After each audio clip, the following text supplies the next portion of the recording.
네, 이 새벽 누가복음 말씀 67번째 시간으로 7장 18절로 23절 말씀에 드러나고 있는 하나님 주시는 메시지를 우리 오늘 저와 여러분에게 함께 전하고 나누도록 하겠습니다.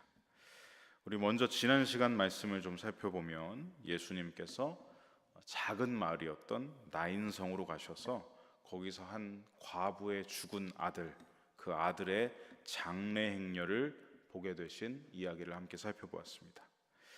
그 아들은 어땠습니까? 그 죽은 청년은 너무나 젊다는 표현도 아깝고 정말 어린 과부의 또 유일한 과부 어머니의 유일한 가족 중에 가족 한 사람이었습니다.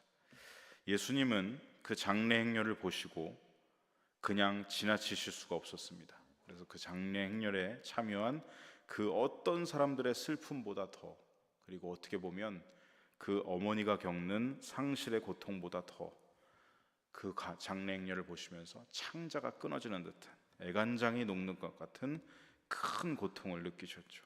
죄로 인하여서 죽음을 맞이할 수밖에 없는 우리 인류의 비통한 현실을 보시면서 함께 가슴 아파하셨던 것입니다. 예수님은 그 과부에게 다가가서 울지 말라 말씀하셨습니다. 그리고 그 청년의 시선에 가까이 가셔서 단지 명령만으로 그를 일으켜 주셨습니다. 청년아, 내가 네게 말하노니 일어나라. 이것은 그동안 구약의 어떤 선지자도 하지 못했던 엄청난 권세의 일이었습니다. 이 명령 한마디에 청년이 벌떡 일어나서 말을 하기 시작했습니다. 단지 말씀만으로, 명령만으로 생명을 회복시키시는 권세가 예수 그리스도께 있다는 것을 이 사건을 통해서 밝혀주셨던 것이죠. 진실로 당신께서 이 땅에 오신 하나님 그 자체시다라는 것을 보여주신 것입니다. 이 기적의 사건을 통하여서 어떻게 되었습니까? 그 장면을 목격한 수많은 사람들, 그들의 삶과 운명이 뒤바뀌었습니다.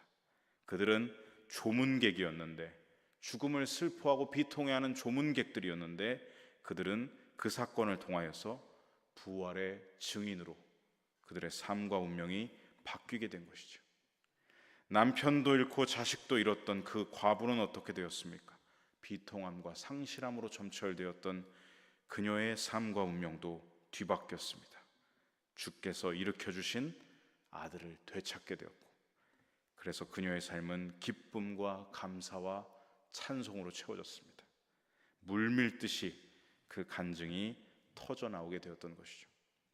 그리고 그 죽었던 어린 청년은 어떻게 되었습니까? 부활의 열매, 부활의 당사자가 되었습니다. 예수님은 그렇게 죽은 자를 다시 살리시는 부활의 능력을 세상에 보여주셨습니다. 그렇게 예수님에 대한 소문은 이 여러 부활의 증인들을 통하여서 모든 유대로 사방으로 두루 퍼져나가게 됩니다.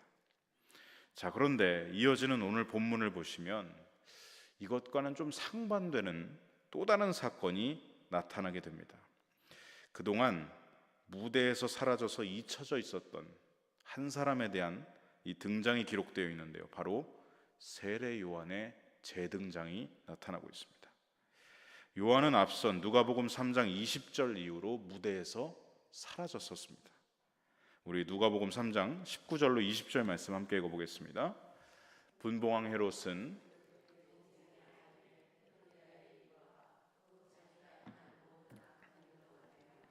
요한에게 책망을 받고 그 위에 한 가지 악을 더하여 요한을 옥에 가두니라.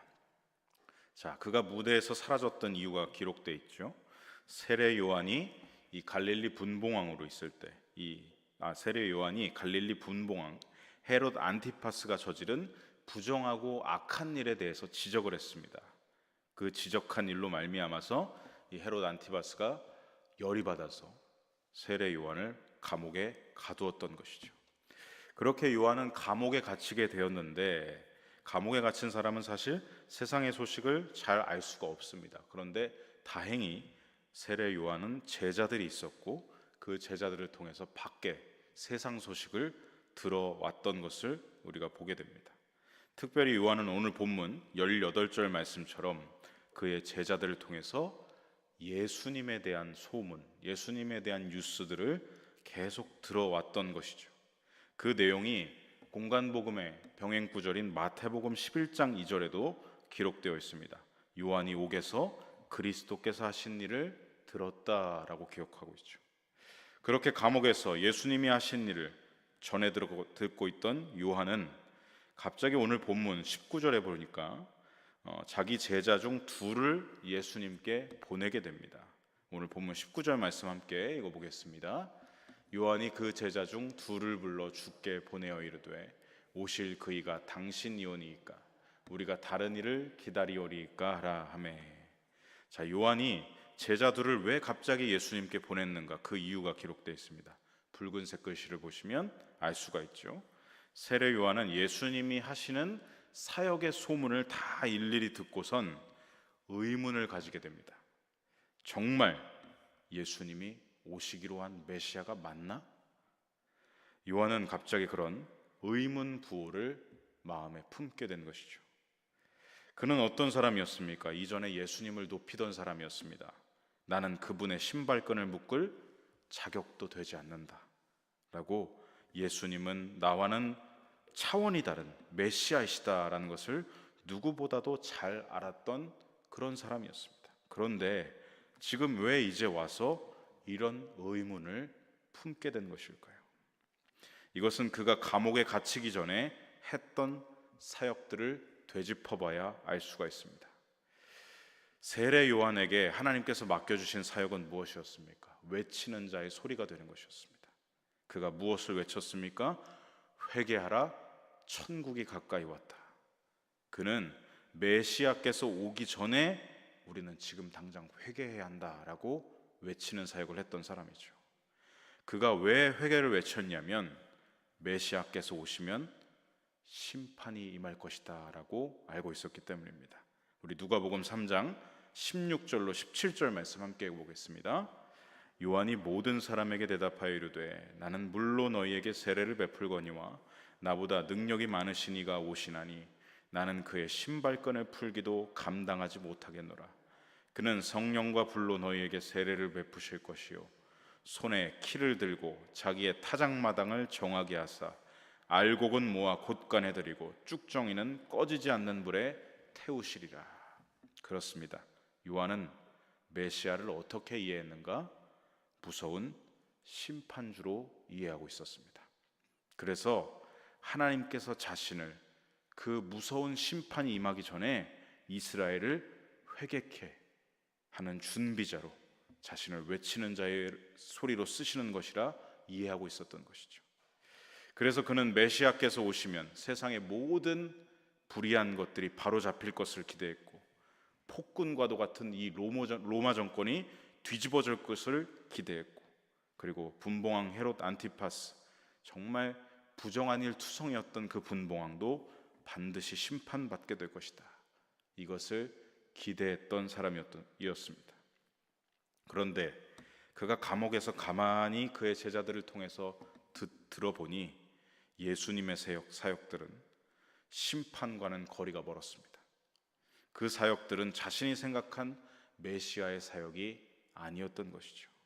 예수님은 어떠셨습니까? 심판자의 사역을 행하신 것이 아니라 구원자의 사역을 펼치고 계셨습니다. 예수님이 사역을 하시는데 요한이 기도했던 대로 로마 정권은 뒤집어지지 않습니다. 헤롯 안티파스에게 어떤 심판도 내려지지 않습니다. 불의하게 감옥에 갇힌 자신의 형편도 여전히 바뀌지 않습니다. 예수님은 오히려 원수를 사랑하라는 말씀과 그에 맞는 사역만 하고 계셨습니다. 자신의 기대와 달리 예수님은 불의한 것들을 심판하시지 않았고 오히려 죄사함의 권세를 선포하시고 치유와 회복의 사역을 펼치시면서 자유와 해방의 복된 소식, 복음을 선포하고 계셨습니다. 그래서 요한은 자신이 기대했던 메시아의 모습과는 너무나 다른 예수님을 듣고선 저분이 정말 메시아가 맞는 거야? 라는 의문 부호를 품게 되었던 것이죠. 그래서 자기 제자들을 예수님께 보내서 확인하고자 했던 것입니다. 정말 메시아가 맞는지 가서 물어보고 오라는 것이죠. 오늘 본문 19절을 다시 보시면 요한이 품었던 그 의문부호가 무엇인지를 알 수가 있습니다. 첫 번째, 오실 그분이 당신이 맞습니까? 이는 예수님이 정말 하나님이 약속하시고 구약의 선지자들이 예언해왔던 당신이 그 메시아가 맞느냐는 질문이고요. 또 그 다음 질문을 보면 요한의 오해가 더 두드러지게 나타나고 있습니다. 두 번째, 우리가 다른 일을 기다려야 합니까? 그러니까 요한은 그래, 메시아가 혹시 두 명은 아닐까? 한 분이 지금 오셔서 이 세상을 회복케 하는 메시아의 사역을 감당하는 거고, 두 번째, 다른 메시아가 오셔서 우리를 심판하는 그분이 또 오시는 것은 아닐까라고 지금 의문부호를 품고 있는 것을 보게 되는 것이죠. 요한은 이렇게 메시아에 대해서 오해하고 있었던 것입니다. 이렇게 세례 요한의 메시아상은 악한 자들을 심판하시고 하나님의 공의를 바로 세우는 심판주의 모습이었던 것입니다. 사실 여러분 보면 세례 요한이 바랬던 메시아상은 예수님이 초림 때 처음 오셔서 하시는 사역이 아니라 예수님이 언제 하시는 사역이죠? 재림의 때, 다시 오실 때 나타날 모습입니다. 그러니까 이 요한이 기대했던 모습은 어떻게 보면 반은 맞고 반은 틀리다고 볼 수가 있죠. 이렇게 세례 요한도 하나님께 사명을 받아 메시아의 길을 준비했던 귀한 사역을 감당한 사람이었지만 그 역시 하나님의 뜻을 완전히 이해할 수 없는 한 사람의 인간이었다라는 것을, 그 연약함을 우리가 또 여기서 발견할 수가 있는 것입니다. 예수님만큼 하나님의 완전하신 뜻을 다 알 수가 없었던 그런 것이죠. 그런 한계를 요한이 보이고 있는 것입니다. 그렇게 요한의 제자 두 명은 감옥에 갇힌 스승의 의문부호를 가지고 예수님께 달려갔습니다. 20절에 보니까 그들이 예수께 나아가 이르되 세례 요한이 우리를 보내어 당신께 여쭈어 보라고 하기를 오실 그이가 당신이오니이까 우리가 다른 일을 기다리오리이까 하더이다 하니, 지금 보면 토시 하나 틀리지 않고 요한의 제자 두 사람 역시도 스승이 품었던 의문부호를 예수님께 건네고 있습니다. 요한도 메시아에 대해 오해했듯이 요한의 제자들도 동일하게 의문부호를 품었다는 것이죠. 그리고 여러분, 이들만 이 메시아를 오해했던 것이 아닙니다. 당시 모든 유대인들이 바라던 메시아상도 예수님의 모습과는 달랐습니다. 요한과 그의 제자들은 메시아를 오로지 세상을 공의로 심판할 심판주로 오해했고, 또한 당시 유대인들은 메시아를 어떻게 오해했냐면 메시아를 오로지 정치적 해방자로 오해하고 있었습니다. 로마의 제압을 당해서 굴욕적인 식민 지배를 당하고 있었던 유대 민족들, 그 이전부터 보면 어떻습니까? 아수르와 바벨론에게 멸망당한 직후부터 줄곧 강대국들의 먹잇감처럼 여겨졌던 이스라엘입니다. 그러한 완전히 폭삭 주저앉아버린 이스라엘을 다시 일으킬 영웅이 메시아다라고 생각했죠. 그래서 다윗의 시대, 솔로몬의 시대와 같이 이스라엘을 정치적으로, 군사적으로, 경제적으로 부흥시키는 유대의 왕, 정치적 해방자와 같은 영웅적인 메시아상을 기대했던 것입니다. 그래서 예수님이 복음서에서 오병이어의 기적들을 보이셨을 때, 일으키셨을 때, 이거는 사복음서가 다 기록하고 있죠. 그 오병이어의 기적이 일어나자마자 모여들었던 군중들의 반응이 어떠했습니까? 우리가 저 예수를 왕으로 삼자, 우리의 정치적 해방자로 삼자라고 달려들었던 것입니다. 이것이 당시 대부분의 유대인들이 기대했던 메시아의 상이었기 때문에 오늘날로 말하면 슈퍼히어로를 기대했던 것이죠. 그 예수님의 오병이어 기적, 그 능력을 보고선 저 능력으로 저 썩어빠진 분봉왕을 갈아치우자, 저 능력으로 거대 제국 로마를 뒤엎어버리자, 이스라엘의 영광을 되찾자라고 생각했던 것입니다. 이렇게 당시 유대인들이 생각했던 정치적 메시아, 또 세례 요한과 그 제자들이 오해했던 심판주 메시아, 여러분, 예수님은 그러한 메시아가 아니셨습니다. 여러분 혹시 기억하십니까? 예수님께서 갈릴리 사역을 처음으로 시작하실 때 당신께서 자라나신 나사렛에 가셔서 안식일에 회당에 들어가셨습니다. 그리고 그 회당에 들어가셔서 성경 두루마리를 찾아서 한 부분을 선포하셨던 적이 있습니다. 그때 예수님이 읽으셨던 말씀은 이사야 61장 1절로 2절의 말씀이었죠. 어떤 말씀이었는지 우리 누가복음 4장 18절로 19절 말씀 함께 읽어보겠습니다. 주의 성령이 내게 임하셨으니 내게 기름을 부으시고 나를 보내사 포로된 자에게 자유를, 눈먼 자에게 다시 보게 함을 전파하며 눌린 자를 자유롭게 하고 주의 은혜를 전파하게 하려 하심이라 하였더라. 아멘. 예수님의 사역은 무엇이었습니까? 예수님 진짜 메시아는 무슨 일을 하시는 분이냐? 가난한 자에게 복음을, 포로된 자에게 자유를, 눈먼 자에게 다시 보게 함을, 눌린 자를 자유롭게 함을. 그렇습니다. 이 땅에 오신 메시아 예수님은 그리스도로 주의 은혜를 선포하는 구원주로 오신 것입니다. 우리 이 찬양 가사를 아시는 분들 계실 것입니다. 약한 나로 강하게, 가난한 날 부하게, 눈먼 날 볼 수 있게 주 내게 행하셨네. 성도 여러분, 구원주로 오신 예수님은 복음 그 자체이신 것입니다. 예수님은 요한의 제자들이 와서 의문부호를 건네던 그 순간에도 뭘 하고 계셨는지 아십니까? 오늘 본문 21절에 기록되어 있습니다. 우리 오늘 본문 21절 말씀 함께 읽어보겠습니다. 마침 그때에 예수님께서 질병과 고통과 및 악귀 들린 자를 많이 고치시며 또 많은 맹인을 보게 하신지라. 예수님은 뭘 하고 계셨습니까?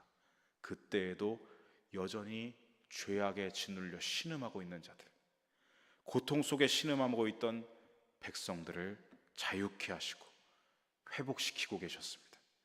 그리스도로서의 사역을 그 당시에도 수행하고 계셨던 것이죠. 요한의 제자 두 사람은 의문부호를 품고 가서 건넬 때 이 모든 광경을 두 눈으로 목격했습니다. 그리고 나서 예수님은 당신이 메시아가 맞습니까? 라는 의문부호를 품고 건넸던 그 제자, 요한의 제자 두 사람에게 이렇게 답변하여 주셨습니다. 우리 오늘 본문 22절 말씀 함께 읽어보겠습니다. 예수님께서 대답하여 이르시되 너희가 가서 보고 들은 것을 요한에게 알리되 맹인이 보며 못 걷는 사람이 걸으며 나병 환자가 깨끗함을 받으며 귀 먹은 사람이 들으며 죽은 자가 살아나며 가난한 자에게 복음이 전파된다 하라. 아멘. 너희는 지금 당장 가서 의문부호를 품고 있는 요한에게 가서 전해라. 너희가 지금 여기서 두 눈으로 직접 보고 들은 것을 그대로 전해라. 성경에 기록된 바 구약의 선지자들이 예언을 전했던 그대로 진정한 메시아 그리스도의 사역이 지금 그들의 두 눈앞에 펼쳐지고 있다는 것을 너희가 보고 들은 그대로 요한에게 가서 전하라고 말씀하고 계신 것이죠. 성경의 예언이 예수님을 통해 이루어지고 있고 요한의 제자들이 자기들의 두 눈으로 직접 보았으니 이제 더는 의문부호를 품을 여지가 없는 것입니다. 그렇게 의문부호를 품고 혼란스러워하고 있던 세례 요한과 그 제자들에게 예수님은 명확하게 자신이 하는 일이 무엇인지를 보여주신 것이죠. 예수님을 통해 병든 자들이 고침을 받고 죽은 자가 살아났습니다. 죄와 죽음으로 부서져 있던 우리 인간의 육체와 삶이 온전해졌습니다. 이것이 바로 하나님이 보내신 메시아 그리스도께서 하시는 은혜의 역사들인 것입니다. 이어서 예수님은 마지막으로 이렇게 말씀하고 계십니다. 본문 23절 말씀 함께 읽어보겠습니다. 누구든지 나로 말미암아 실족하지 아니하는 자는 복이 있도다 하시니라. 아멘. 자, 여기서 실족하다라는 말은 무엇이냐면 덫을 놓다 장애물을 놓다라는 뜻입니다. 이것을 그래서 정확하게 번역하면 걸려 넘어지게 하는 장애물을 놓다라는 뜻입니다. 즉 예수님의 이 말씀은 무엇이냐? 누구든지 나에게 나아올 때 걸려 넘어지게 하는 장애물을 놓지 않는 자가 복이 있다라는 말씀인 것이죠. 스스로 걸려 넘어지게 만드는 오해와 왜곡이라는 장애물을 놓지 말라는 말씀입니다.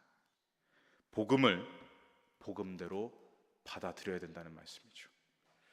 예수님에 대한 오해와 왜곡이라는 색안경을 벗어버려야 예수님을 받아들이고 영접할 수가 있다는, 그래야 복음이 우리에게 진짜 복이 된다는 말씀을 하고 계신 것입니다. 오늘 이 말씀을 정리하면서 주시는 메시지를 저와 여러분의 삶에 함께 적용해 보겠습니다. 성도 여러분, 우리가 신앙생활을 하면서 시험이 들 때가 있고 실족할 때가 있습니다. 왜 그렇게 되겠습니까? 왜 우리가 시험이 들고 실족하게 될까? 오늘 이 마지막 23절 말씀대로 우리는 주님 때문에 우리가 실족하는 게 아니라 사실 태반은 나의 오해와 나의 왜곡 때문에 실족하게 되는 것이죠. 내가 스스로 만든 장애물에 내가 걸려 넘어지는 것입니다. 주님 탓할 필요가 없습니다. 나 때문입니다. 여러분, 그 당시 유대인들을 보십시오. 예수님이 그들이 여겼던, 그들이 생각했던 메시아의 모습이 아니라고 딱 보여지고 나니까, 정치적 영웅이 아니네 하고 나니까 어떻게 합니까? 그들이 돌변합니다. 예수님을 우리의 왕으로 삼자고 했던 그들이 빌라도 법정 앞에서 뭐라고 했는지 아십니까? 흉악범 바라바는 놔주고 저 예수는 십자가에 못 박으라, 못 박으라, 못 박으라 광분하여 돌변하고 외쳐댔습니다. 그들은 실족했습니다. 그들이 바랬던, 그 왜곡하여 바라봤던 메시아상이 무너지고 나니까 시험에 들어서 실족하여서 이제는 예수 그리스도를 못 박으라고 저주하고 있었던 것이죠. 오늘 본문에도 예수님의 오실 길을 준비했던 사람 세례 요한조차 그분의 사역을 듣고는 자신이 가진 메시아에 대한 그 오해와 왜곡으로 인하여서 이건 메시아가 아니야 라고 의문부호를 품고 있습니다. 내가 생각하기에 주님은 이렇게 하셔야지, 내가 내 판단으로 봤을 때 이건 아니지, 이렇게 하시면 안 돼. 여러분, 이건요, 내 생각 안에, 내 판단 안에, 내 감정 안에, 내 경험 안에 감히 주님을 가두겠다는 것입니다. 여러분, 조금만 생각해 봐도 작은 내 마음으로, 작은 내 가슴으로 어떻게 만유보다 크신 주님의 생각과 뜻을 다 헤아릴 수가 있겠습니까? 그러다 보면 결국 내 생각대로 되지 않으니 실족을 하고 시험에 들고 마는 것이죠. 여러분, 내가 성경적인 뜻과 성경적인 가치관을 가지지 않고 세상적인 가치관과 판단 체계를 가지고 있으면 예수님을 받아들일 수가 없습니다. 그러면 예수님과 함께 살아갈 수가 없습니다. 사랑하는 성도 여러분, 우리는 자기 생각과 하나님의 뜻 사이에 차이가 있다는 이유로 실족해서는 안 됩니다. 우리는 내 자신의 요구에 주님을 갖다 껴맞추는 게 아니라 어떻게 해야 됩니까? 주님의 요구하심에, 주님의 뜻에, 진리의 말씀에 나 자신을 맞추는 순종으로 나아가야 할 줄로 믿습니다. 그게 여러분 진짜 신앙입니다. 감사하게도 예수님은 너무나 인격적인 분이셔서 오늘 본문에서 의문부호를 품고 있었던 그 세례 요한, 정말 당신이 메시아가 맞습니까? 메시아에 대한 그 왜곡과 오해를 바로잡아 주셨습니다. 확신의 부호로 바꿔주시죠. 네가 생각했던 그 의문부호, 정말 메시아가 맞냐? 그래, 내가 네가 보고 있는 그리스도가 맞다. 그의 물음표를 확신의 느낌표로 바꿔주셨던 것이죠. 여러분, 이처럼 신앙생활을 하는 가운데 하나님께 대해서 우리가 왜곡된 생각을 가질 수가 있고 오해할 수가 있습니다. 그러한 시험과 실족으로 나아갈 때가 있습니다. 그런데 여러분, 신앙생활 가운데 그런 시험과 실족이 언제 사라져가는 줄 아십니까? 주님을 더 인격적으로 깊이 알아갈 때, 내 생각, 내 가치 판단, 내 세상적 가치관이 다 무너져가고 오직 주님의 뜻만이 내 안에 바로 서게 됩니다. 그때 우리는 주님을 오해하지 않게 되고 주님을 더 깊이 알아갈 수 있게 되는 것이죠. 우리에게 진리의 말씀과 성령으로 더 깊이 인격적으로 다가오시는 예수님을 날마다 만날 때, 그분과의 영적인 교제와 친밀함이 깊어질 때 우리는 시험에 빠지지 않고 실족하지 않을 수 있는 것입니다. 그러한 저와 여러분 되시길 소망합니다. 우리 살아가면서 여러 가지 오해의 물음표들을 가질 수 있습니다. 여러 가지 왜곡된 생각들을 할 수 있습니다. 하지만 그 물음표를 확신의 느낌표, 믿음의 느낌표로 바꿔주시는 주님과 날마다 동행하시는 저와 여러분의 삶이 되시길 간절히 소망하고 축복합니다. 아멘.